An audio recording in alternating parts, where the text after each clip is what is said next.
गए हैं। 5 मिनट बाद ईवीएम खुलना शुरू हो जाएगी और आंकड़े हमारे पास आना शुरू हो जाएंगे और स्क्रीन पर हम इसको इस तरीके से देख के एनालाइज कर सकेंगे। जिलेवार गुजरात की सीटें कैसे बट रही हैं बीजेपी, कांग्रेस और आम आदमी पार्टी में। पाटन की 4 सीटें, पोरबंदर की 2, राजकोट, साबरकांठा, सूरत, सुरेंद्रनगर, हर जिला गुजरात का किस तरीके से बीजेपी, कांग्रेस और आम आदमी पार्टी में बट रहा है। फिर इसके अलावा दक्षिण गुजरात और फिर शहरी इलाके, ग्रामीण इलाके, सौराष्ट्र, इनमें मध्य गुजरात, इनमें कैसे सीटें बट रही हैं। गुजरात की 182, मुस्लिम मतदाता जहां निर्णायक हैं उन 12 सीटों में क्या हो रहा है। दलित मतदाता जहां निर्णायक हैं उन 10 सीटों में क्या हो रहा है। पाटीदार फैक्टर जिन 39 सीटों पर ज्यादा काम करता है उनमें क्या हो रहा है। आदिवासी जहां वोटर निर्णायक हैं उन 30 सीटों में क्या हो रहा है। ओबीसी फैक्टर 75 सीटों पे वहां पर कारगर माना जाता है, उन 75 सीटों पे क्या हो रहा है, ये सब हम देखेंगे। गुजरात में ठाकुर समुदाय के मतदाता जिन 25 सीटों में ज्यादा निर्णायक हैं वहां उन हिमाचल की उन सीटों में क्या हो रहा है। ब्राह्मण फैक्टर जिन 8 सीटों पे काम करता है उन पे क्या हो रहा है। दलित फैक्टर जिन 17 सीटों में काम करता है 68 में से हिमाचल की, उनमें क्या हो रहा है। ये सारा हम आकलन यहां से देखेंगे और फिर इस आकलन के साथ साथ हम ये भी दिखाएंगे कि पिछली बार के मुकाबले क्या फर्क आ रहा। पिछली बार के मुकाबले क्या फर्क आ रहा है, लेकिन सबसे इंपॉर्टेंट मेरे ख्याल से अमिताभ जी, रूरल गुजरात में ग्रामीण और शहरी इलाकों का सेग्रीगेशन रहेगा। बिल्कुल, ग्रामीण इलाकों का तो पहले भी रहा है। हमारे इसको हम छोड़ नहीं सकते। अगर हर चुनाव की बात करें तो हर चुनाव में ना कोई एक मुद्दा रहा है जहां मोदी सेंटर रहे हैं। 2002 में लाशों की राजनीति, 2007 में मौत के सौदागर, 2012 में कड़वा लेवा पटेल, केशव भाई पटेल चुनाव में खड़े हो गए थे, 2014 में मोदी को पीएम बनाना है। तो हर चुनाव में मोदी सेंटर ऑफ अट्रैक्शन रहे हैं। रूरल में ठीक है, कांग्रेस का अपना वोट बैंक है, वहां वोट तो उनको मिलेगा ही। उसे वो लोग बोलते हैं ना, अगर कांग्रेस आईसीयू में ही रहे तब भी बीजेपी वहां पे 40 सीटें ले आती। 3 मिनट और संजय जी, अपना रिकॉर्ड तोड़ पाएगी बीजेपी? अब बिल्कुल हमें ऐसा लगता है इस बार बीजेपी अपना रिकॉर्ड तोड़ेगी और कांग्रेस का जो रिकॉर्ड है 149 का, जो 85 का, उसका भी रिकॉर्ड उसका भी तोड़ेगी। 149 का रिकॉर्ड तोड़कर 150 पे जाएगी, संजय जी का कहना। खैर अभी कुछ ही देर में बस गिनती शुरू होने वाली है। जल्दी से हमारे साथी जो बाहर खड़े हैं उनसे उनके पास एक मिनट के लिए चल पड़ते हैं। यतेंद्र, कहां पर हैं आप, क्या हो रहा है वहां?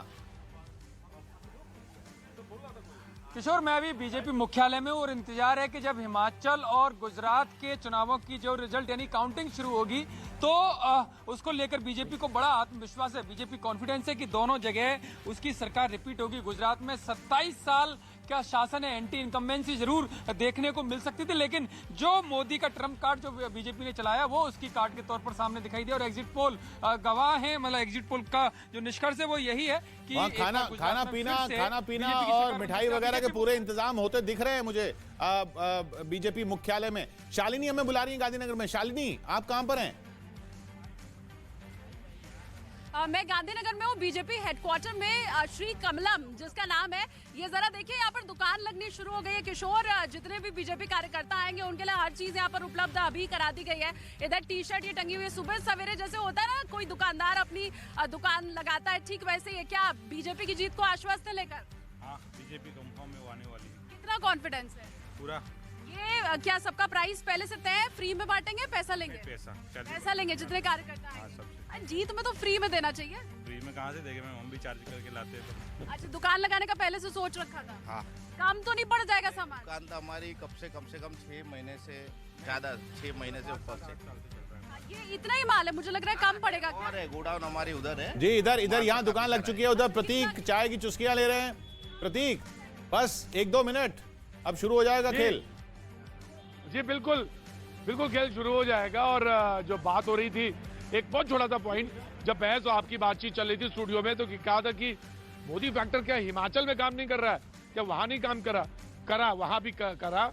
और जो चीजें, स्थितियां, जो इलेक्शन थोड़ा सा उठता हुआ दिखा बाद में हिमाचल में, जो टक्कर आपको दिख रही है वो वही है मोदी फैक्टर। क्योंकि जो तमाम सारी जो टेरेन मैंने कह रहा था हिमाचल की बिल्कुल फर्क टेरेन है।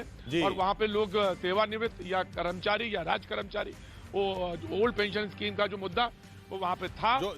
यानी आप कह रहे हैं जो बीजेपी की जो मजबूती आई आखिर में, या मजबूती आती दिखी, वो मोदी फैक्टर की वजह से ही आती दिखी। चलिए चलते हैं शिमला। शिवानी, बीजेपी दफ्तर में कुछ हलचल बढ़ी?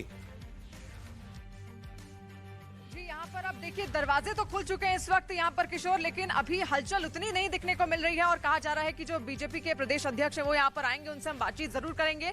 लेकिन तमाम पोस्टर्स यहाँ पर लगे हुए हैं, तैयारियां कल ही से यहाँ पर देखने को मिली थी। कल भी हम यहाँ पर आए थे और हमने यहाँ पर एक बार देखने की कोशिश की थी कि आखिर क्या तैयारियां हैं। पोस्टर्स आप देख सकते हैं यहाँ पर जेपी नड्डा का पोस्टर लगा हुआ है और प्रधानमंत्री नरेंद्र मोदी के पोस्टर्स लग गए हैं। स्लोगन्स के साथ कई बड़ी बातों का जिक्र यहाँ पर किया गया है और उससे ऐसा लग रहा है कि बीजेपी को उम्मीदें पूरी है कि वो रिवाज यहाँ पर जरूर बदलेगी। सच्ची सेवा, अच्छा काम, फिर से भाजपा, मोदी जयराम, ये तमाम नारे यहाँ पर लगाए गए हैं। लेकिन आखिर कितना कुछ होता है क्या? काउंटिंग शुरू हो चुकी है, बस अब शुरुआती रुझान आना बाकी। पोस्टल बैलेट सबसे पहले खुलेंगे, शुरुआती रुझान बस कुछ ही मिनटों में आना शुरू हो जाएंगे। 8 बज चुके हैं, वोटों की गिनती शुरू हो चुकी है। वोटों की गिनती शुरू हो